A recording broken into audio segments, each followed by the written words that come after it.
संभाजीनगर जिल्ह्यातील पळशी गावचे शेतकरी नाना पळसकर यांनी या विचारमंचावरून शेतकऱ्यांच्या व्यथा मांडण्याची संधी मिळाल्याबद्दल सर्व कार्यकर्त्यांचे आणि आयोजकांचे आभार मानले। त्यांनी शेतकऱ्यांच्या हितासाठी सरकारला भाग पाडण्याची मागणी केली आणि सर्व शेतकऱ्यांचा आवाज सरकारपर्यंत पोहोचवण्याची विनंती केली। त्यांनी जोर देऊन सांगितले की शेतकऱ्यांचे भले व्हावे यासाठी हा विचारमंच एक महत्त्वाचा व्यासपीठ आहे। त्यांनी जय शिवराय, जय हिंद, जय महाराष्ट्र अशा घोषणा देत आपले मनोगत संपवले। यानंतर त्यांनी सभेला उद्धव ठाकरे, आदित्य ठाकरे आणि इतर मान्यवरांच्या उपस्थितीत संभाजीनगर येथील हमडा मोर्चाचे नेतृत्व करण्यासाठी आलेल्या शेतकऱ्यांचे स्वागत केले।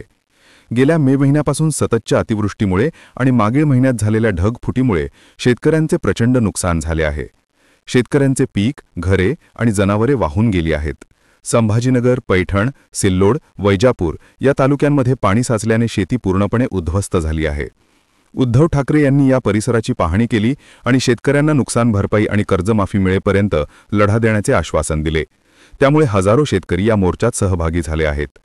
पळसकर यांनी उद्धव ठाकरे यांच्या नेतृत्वाचे कौतुक केले आणि सांगितले की जेव्हा ते मुख्यमंत्री होते तेव्हा त्यांनी शेतकऱ्यांचे 2 लाख रुपयांचे कर्ज बिनशर्त माफ केले होते।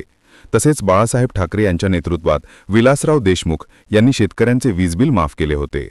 ठाकरे कुटुंबीय चंद्रकांत खैरे, अंबादास दानवे यांसारखे नेते नेहमीच शेतकऱ्यांच्या पाठीशी खंबीरपणे उभे राहिले आहेत।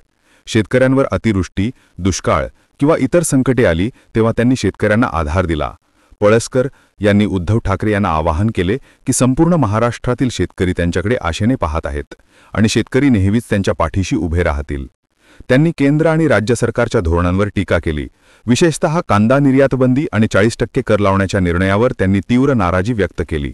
या निर्णयामुळे शेतकऱ्यांचे कांद्याचे भाव प्रति क्विंटल 1000 रुपये झाले तर उत्पादन खर्च 2000 रुपये आहे, ज्यामुळे शेतकऱ्यांचे प्रचंड नुकसान होत आहे। सोयाबीन 400 रुपये प्रति क्विंटल आणि मका 15 रुपये प्रति क्विंटल अशा कमी किमतींमुळे शेतकऱ्यांना काहीच परवडत नाही। त्यांनी या सरकारच्या धोरणांना वजाबाकी असे संबोधून शेतकऱ्यांचे नुकसान अधोरेखित केले। त्यांनी उद्धव ठाकरे यांना खंबीरपणे शेतकऱ्यांसाठी लढण्याची विनंती केली आणि येणारा काळ हा शेतकऱ्यांच्या पाठिंब्याने ठाकरे यांचाच असेल अशी आशा व्यक्त केली। शेवटी त्यांनी आयोजकांचे आणि उपस्थित शेतकऱ्यांचे आभार मानले आणि मोर्चात सहभागी होण्यासाठी उन्हात उभे राहिलेल्या सर्वांचे कौतुक केले। त्यांनी पुढील वक्ता भुजणी तालुक्यातील भूषण कोळी यांना आपले मनोगत व्यक्त करण्याची विनंती केली।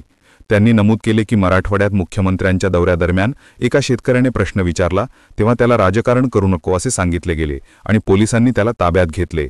यावरून शेतकऱ्यांच्या प्रश्नांना दडपण्याचा प्रयत्न होत असल्याचा आरोप त्यांनी केला।